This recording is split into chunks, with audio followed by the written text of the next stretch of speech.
محمد نبينا بنور حالينا من مكة حميم نوره سطاع المدينة.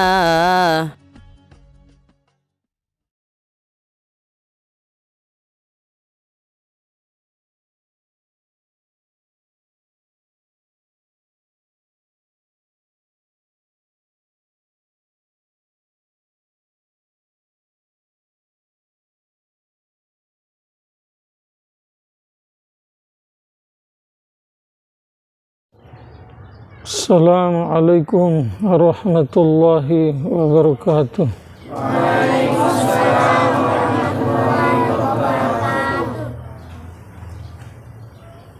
Subhanaka la ilma lana illa ma 'allamtana innaka antal alimul hakim. Amma ba'd.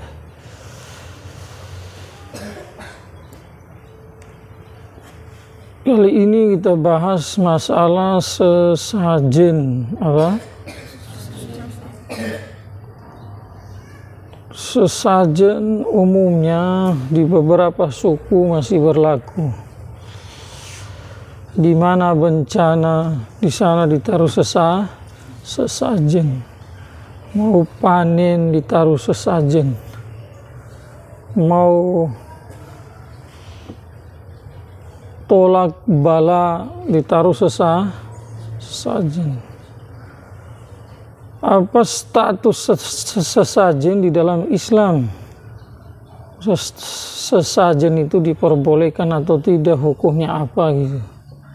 Gak perlu, karena sesuatu yang dibuat secara brutal tanpa ilmu, tanpa ditahu hukumnya, maka bisa jadi bukan manfaat yang datang tapi mudarat. Maka jelas hukum sesajen itu hukumnya haram dari dua sisi. Sisi yang pertama, di situ ada sisi tabzirnya, membuang-buang makanan. Di dalam Al-Quran Allah sampaikan wa atizal qurba haqqahu wal miskin wa ibnus sabil wa la tubadzir tabdziru innal mubadzirina kanu ikhwanas syayatin wa kana syaitanu lirabbih kafura. Potongan ayat itu dalam surat Al-Isra, di sana Allah sampaikan jangan berlebih-lebih. Sesungguhnya orang yang berlebih-lebihan itu orang yang mubazir, meletakkan di sana tidak ada hajat, tidak ada apa itu dibuat, maka mereka sesungguhnya orang-orang mubazirin itu adalah saudaranya syaitan. Dan kerjanya syaitan apa? Ingkar sama Tuhan. Maka makanan diciptakan oleh Allah bukan untuk jin. Bukan untuk apa? Jangan beranggapan bahwa jin yang mendatangkan bala itu tipuan. Maka makanan, jin itu tidak bisa makan nasi. Jin itu tidak bisa makan roti. Jin itu tidak bisa makan ikan, daging. Makanan jin sebagaimana terdapat dalam hadis Nabi Shallallahu Alaihi Wasallam, makanan jin adalah tulang dan kotoran hewan. Sapi dibungkus dengan daging, di dalamnya ada tulang. Ya daging sudah Allah bagi untuk manusia. Tulangnya itu nanti tidak bisa dilihat. Nanti tulang itu menjadi makanan bagi siapa? Jin. Maka meletakkan sajian itu, sesajian di sawah, di tempat bencana atau tempat yang kemungkinan nanti datang bencana dengan harapan nanti bala itu tertolak atau bala yang sudah datang dicabut kembali. Jelas-jelas dalam Islam ini omong malah mendatangkan bencana. Sisi yang pertama. Sisi yang kedua, kenapa haram? Karena itu tadi hanya unsur tafsirnya saja, hanya meletakkan, tapi tidak ada hubungan dengan keyakinan gitu. Misalkan, sabar dulu.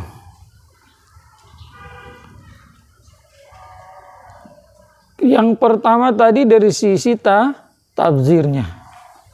Sisi yang kedua, yang sedikit sudah saya jelaskan tadi, kalau di situ ada kaitan dengan keyakinan, kalau dengan menaruh sesajian, menaruh sajian itu apa? Sajian kan? Sesajen. Maka bala akan tertolak. Maka jelas orang yang berkeyakinan seperti itu bukanlah orang Islam. Bukan itu.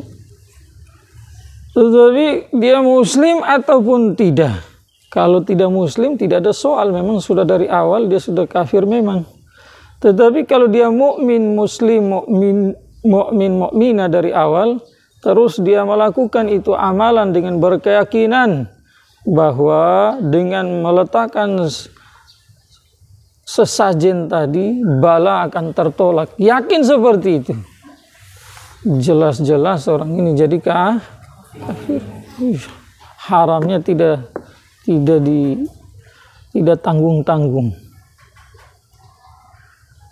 Paham tidak? Maka untuk menolak bala dalam Islam bukan caranya seperti itu. Tetapi cara menolak bala adalah makanan itu disedekahkan untuk fakir miskin. Nabi bersabda sallallahu alaihi wasallam, as-sadaqatu raddul bala. Sedekah adalah sebab tertolaknya bala. Kalau ada gempa di satu daerah, gunung Merapi, kalau mengeluarkan api di satu daerah, satu tempat, atau mau panen supaya jangan gagal panen, berharap panen itu diselamatkan sama Allah, maka makanan yang kamu mau taruh di gunung, makanan yang mau kamu taruh di sawah, makanan yang kamu mau taruh di daerah-daerah gempa, yang tidak jelas, mendingan dikasih makan kepada siapa? Fakir miskin, ada anak yatim, dibawa ke sana. Paham tidak? Yang berikutnya lalu menghadapi, kita ini kan di Indonesia, negara yang agamanya bukan hanya Islam saja, mayoritas Muslim. Tetapi di sini ada Budanya, ada Hindunya, ada Kristennya, Kristen juga Katolik, Protestan, ada Kristen apalagi itu namanya, yang ibadahnya hari Sabtu. Ada juga Konghucu. Maka mensikapi, misalkan yang berbuat demikian itu meletakkan sesajen adalah orang-orang yang beragama di luar Islam. Maka orang-orang Islam dalam mensikapi perbuatan seperti itu jelas-jelas, karena kita negara yang dihuni oleh beberapa agama, maka orang Islam dalam mensikapi itu harus hati-hati. Toleransi ada dalam mensikapi itu atau tidak? Toleransi yang saya maksud di sini adalah, maksudnya kita anggap itu biasa sajalah, tidak ada masalah. Apakah boleh seperti itu? Jelas-jelas tidak boleh. Nabi bersabda, marwa'a munkaran falyughayyirhu biyadihi. Orang siapa yang melihat kemungkaran, meletakkan sesajen di tempat yang bukan pada tempatnya, mempersembahkan kepada sesuatu yang dilarang dalam agama Islam, jelas itu kemungkaran yang nyata. Maka Nabi bersabda, barang siapa melihat kemungkaran, hendaknya dia ubah dengan tangannya. Kalau tidak bisa, maka dengan lisannya. Kalau tidak bisa, dengan memahami dari hatinya bahwa itu adalah satu kemungkaran. Wa dzalika adhaful iman. menganggap satu kemungkaran, kemaksiatan itu adalah satu kemungkaran dari dalam hati, itu derajat iman yang paling lemah. Paham tidak? Maka mensikapi itu ya kita terus perlu hati-hati, tetapi bukan berarti kita mengokekan, membiarkan, atau mengakui, yaitu menghormatilah. Menghormati dalam arti kita juga tidak ada masalah itu seperti itu. Jelas di dalam Islam dilarang. Kenapa? Karena kalau kita sebagai umat Islam yang meyakini bahwa itu adalah satu kemungkaran yang dengannya nanti turun lagi bencana itu, musibah, azab dari Allah Subhanahu wa taala, kalau kita biarkan saja itu, maka apa yang terjadi nanti kalau musibah datang, kita umat Islam juga akan terseret itu dalam musibah itu. Oke, dalam mensikapinya ya nomor satu, jangan pakai cara kekerasan, karena kita ini negara hukum. Misalkan ada yang menendang makanannya baru dibikinkan video, ya jelas reaksi publik itu jadi sangar semua. Apalagi masyarakat kita umumnya kan tidak mengerti hukum itu. Jadi mereka hanya melihat dari sisi kemanusiaan, sisi budaya, sisi berwarga negara. Jelas kalau kamu tendang itu apa yang dibuat oleh orang Islam yang masih menjalankan Islam dengan ikut sertakan budaya, walaupun kadang-kadang budaya bertentangan dengan Islam sendiri, atau orang yang melakukan itu adalah orang di luar Islam, terus kamu sikapi dengan cara tadi, maka nanti akan muncul bukan respon positif tetapi respon negatif. Begitu caranya bagaimana kalau lihat seperti itu? Ya lihat nomor satu, kalau kamu mau buang ya jangan dibuatkan video. Paham tidak? Yang kedua, itu kan makanan. Kalau diyakini betul-betul itu halal, ya dimakan saja. Jin juga tidak makan, dimakan saja. Nah, tetapi yang paling utama adalah kita dalam merespon seperti itu, kalau yang berbuat adalah orang Islam, mungkin kita adakan pendekatan dari hati ke hati. Ud'u ila sabili rabbika bil hikmati wal mau'izatil hasanati wajadilhum billati hi ahsan. Jadi kita pakai langkah-langkah yang adakan pendekatan dari hati ke hati. Sebagaimana Rasulullah SAW dalam awal-awal beliau berdakwah, beliau tidak menggunakan kekerasan, tidak menggunakan itu. Nanti perang-perang itu terjadi kalau sudah nomor satu datang perintah dari Allah. Yang kedua, orang-orang yang diajak kompromi itu tidak mau mengenal kompromi.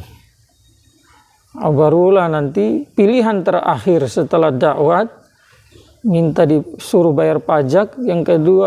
Yang ketiga adalah dikasih waktu 3 hari. Kalau tidak mau baru berperang. Itu juga terjadi setelah pergi ke Madinah. Artinya ada musuh yang mengganggu, menghalangi, barulah perang terjadi. Setelah didakwah, disuruh bayar pajak tidak mau, baru dengan terpaksa itu musuh diperang. Tetapi umumnya Rasulullah SAW dalam menyebarkan Islam, beliau selalu mengambil langkah yang asasnya kasih sayang, karena umat masih lemah. Umat masih bisa jadi orang itu kalau kita dekati dari hati ke hati, asasnya kasih sayang, bisa berubah dia. Seharusnya begitu. Tetapi tatkala kita ambil langkah dengan cara keras, yang tadinya orang bisa berubah, akhirnya jadi brutal, yang tadinya orang menjadi orang baik, akhirnya jadi orang tidak bagus. Yang tadinya hanya berdosa saja, sebab kita mengambil langkah yang tidak lembut, langkah yang salah, akhirnya apa yang terjadi? Maka orang itu bukan hanya berdosa, maka terjerumus dalam kekufuran. Paham tidak? Maka kita harus ambil jalan tengah-tengah. Mengokekan sesajen juga tidak boleh, membiarkan sesajen juga tidak boleh, tidak boleh, atau menghalalkan sesajen, naudzubillah, lebih parah lagi. Maka yang jalan tengah-tengahnya adalah apa? Kita lihat seperti itu adalah kemungkaran, kita tidak setujui, tetapi dalam mensikapinya perlu kehati-hatian supaya tujuan juga tercapai, kemudian tidak ada cekcok, tidak ada perselisihan dan lain sebagainya. Sudah hati-hati, ada yang marah, biar saja marah. Sudah jalur lembut, jalur kasih sayang, tetap juga ada yang marah, biar saja marah. Paham tidak? Nah, kalau kita tidak punya kekuatan sama sekali, tidak bisa juga pakai langkah dengan tangan, langkah dengan lisan, maka seminim-minimnya adalah kita ingkari itu kemungkaran dari dalam hati kita, tapi menghormati itu kemungkaran dilarang dalam agama Islam, tidak dalam Islam. Paham tidak? Maka khulasa adalah sesajen hukumnya adalah haram dari dua sisi. Satu, tabzir.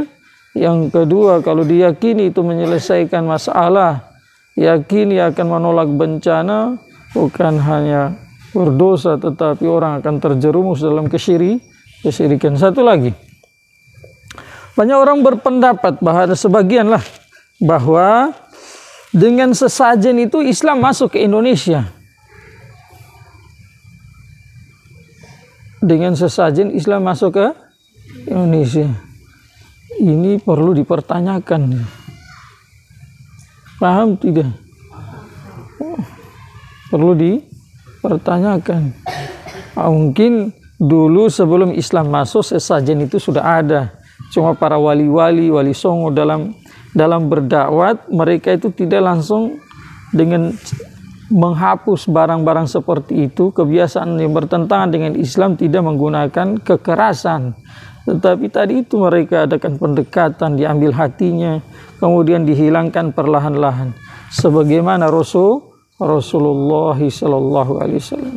Tatkala kabilah Bani Saqifah datang mengadu atau datang berjumpa dengan Rasulullah Sallallahu Alaihi Wasallam, mereka bermohon kepada Rasulullah Sallallahu Alaihi Wasallam bahwa kami siap masuk Islam, tetapi tidak siap bayar zakat, tidak siap sholat, tidak siap tinggalkan sembah patung. Maka Rasulullah SAW dengan bijak mensikapi tiga permintaan mereka itu. Duanya ditolak, diterima,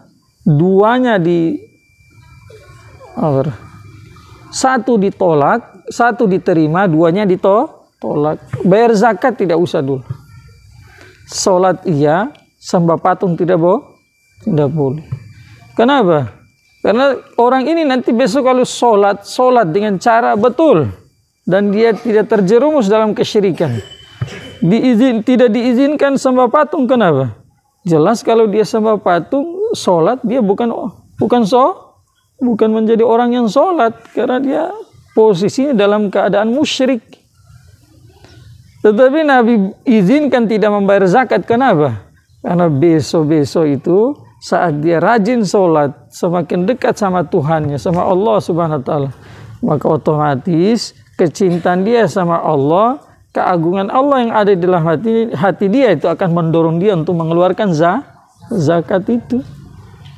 Maka wali-wali songo juga dalam membawa Islam ke Indonesia dengan cara seperti itu, mereka tidak langsung memveto haram, tetapi adakan pendekatan, diikuti kemudian diluruskan, diikuti diluruskan, diikuti. pelan-pelan diluruskan. Maka budaya sesajen mungkin sudah ada sebelum datangnya Islam. Apakah budaya ini harus dipertahankan? Jelas-jelas tidak. Silakan saja orang di luar Islam kalau mau pertahankan itu, mereka punya keyakinan sendiri. Tetapi kita sebagai orang Islam dilarang keras mempertahankan itu budaya. Tidak boleh, harus lepas. Mau, tidak mau. Yang sudah Islam, maka perlahan-lahan masuklah dalam Islam secara sempurna sebisa mungkin. Jadi perlahan-lahan. Ya ayyuhalladzina amanu dukhulu fis-silmi kafah. Wahai orang-orang beriman, masuklah dalam Islam secara kafah menyeluruh. Tapi tahapannya otomatis ya, perlahan-lahan manusia itu. Meninggalkan sesajen gampang tidak? Gampang lah.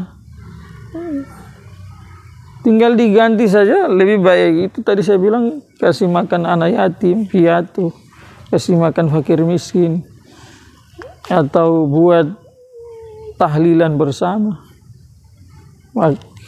kasih makan orang-orang yang soleh. Tujuannya supaya sedekah raddul bala, supaya sedekah itu jadi sebab tertolaknya bala seperti itu. Jadi gampang. Ada yang belum siap meninggalkannya, ya berusaha untuk tinggalkan. Yang berikutnya pertanyaan, ada di sebagian daerah kalau buat sesajen panennya bagus, yang tadinya bencana sudah tidak bencana. Jelas ini tipu muslihat, tipuan iblis, tipuan syayatin. Paham tidak? Walaupun semua terjadi dengan izin Allah. Izin Allah di mana ada, belum tentu di situ ada ridhonya. Ada izin, belum tentu ridho. Jadi izin masyiatullah itu ada dua. Masyiatullah ma'al ghadab, masyiatullah ma'al ridho. Jadi kalau sesuatu yang terjadi itu jelek, Allah izinkan, tapi Allah tidak suka. Kalau yang bagus terjadi, dengan izin Allah terjadi, tapi Allah suka. Sebelum datang Islam ke Mesir, kebiasaan orang-orang Mesir apa? Untuk jalankan sungai Nil. Wanita perawan cantik, dihias demikian rupa, dilempar di sungai Nil. Mengalir lagi air sungai Nil itu selama 1 tahun. Tahun berikutnya kering lagi. Akhirnya minta tumbal lagi sesajen itu. Dibuatkan lagi itu wanita cantik, dilempar lagi, mengalir lagi sungai Nil sampai 1 tahun. Seterusnya seperti itu. Setelah dengan kasih sayang Allah Subhanahu wa taala, masuklah Islam di Mesir di zaman pemerintahan Umar bin Khattab radhiyallahu anhu. Saat itu menjadi gubernur di sana Amr bin As. Datang orang Mesir menjumpai Amr bin As radhiyallahu anhu saat sungai Nil itu kering. Mereka mengkalkulasikan, mereka menceritakan kebiasaan-kebiasaan, budaya-budaya, adat-adat istiadat mereka yang sebelumnya mereka lakukan saat sungai Nil itu jadi kering. Apa kata orang-orang Mesir? Kebiasaan kami seperti ini. Kalau sungai Nil kering, maka kami buat tumbal atau sesajen itu. Wanita cantik perawan dihias, dilempar di laut sungai Nil, terus nanti airnya mengalir selama 1 tahun. Kemudian dan seterusnya kami buat seperti itu. Maka Amr bin As radhiyallahu anhu bukan menyetujui, bukan mengokekan. Amr berkata Islam datang untuk menghapus itu. Lalu solusinya bagaimana? Amr kirim surat ke Umar bin Khattab radhiyallahu anhu. Umar mengirim surat balasan 2. Satu ke Amr bin As, satu ke sungai Nil. Isi surat untuk sungai Nil, khulasanya adalah kata Umar bin Khattab radhiyallahu anhu dalam surat itu, wahai sungai Nil, kalau engkau berjalan sesuai dengan kehendakmu, saya tidak butuh engkau, tidak berhajat sama kamu. Tetapi kalau engkau berjalan dengan izin Allah, kehendak Allah, maka saya minta sama Allah untuk jalankan kamu.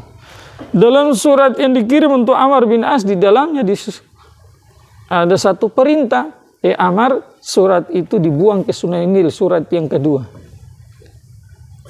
Suratnya dibuang tidak? Dibuang. Maka setelah dibuang itu surat, yang jalankan Sungai Nil siapa? Allah. Ini namanya wasilah yang betul. Wasilah yang betul. Jadi sesajen itu wasilah yang salah, yang minimal dosa besar, maksimal bisa musyrik. Jadi wasilah boleh dalam Islam. Ya ayyuhalladzina amanu taqullaha wabtaghi ilaihil wasilatah wa qatiluhu fisabilihi la'allakum tuflihun. Orang beriman takutlah sama Allah. Baru untuk sampai ke Allah boleh kamu tempuh jalan wasilah itu. Paham tidak? Ini wasilah yang betul. Maka kejadian-kejadian kalau ada yang mengatakan kami taruh sesajen panen bagus, tidak taruh sesajen panen gagal, berarti selama ini Anda dibodoh-bodohi, Anda ditipu. Bagaimana caranya? Ya kembali kepada Allah dan Rasulnya dan para sahabat dan para ulama-ulama hak wal mu'tabar. Paham tidak? Itu tadi caranya itu sedekah, mau sholat hajat boleh, mau sholat tobat, mungkin datangnya musibah sebab dosa-dosanya kita bertobat, banyak beristighfar, kemudian berdoa kepada Allah, dan amal-amal soleh yang lain yang ada, yang jelas-jelas ada tuntunannya dari Al-Quran dan hadis yang disampaikan oleh para ulama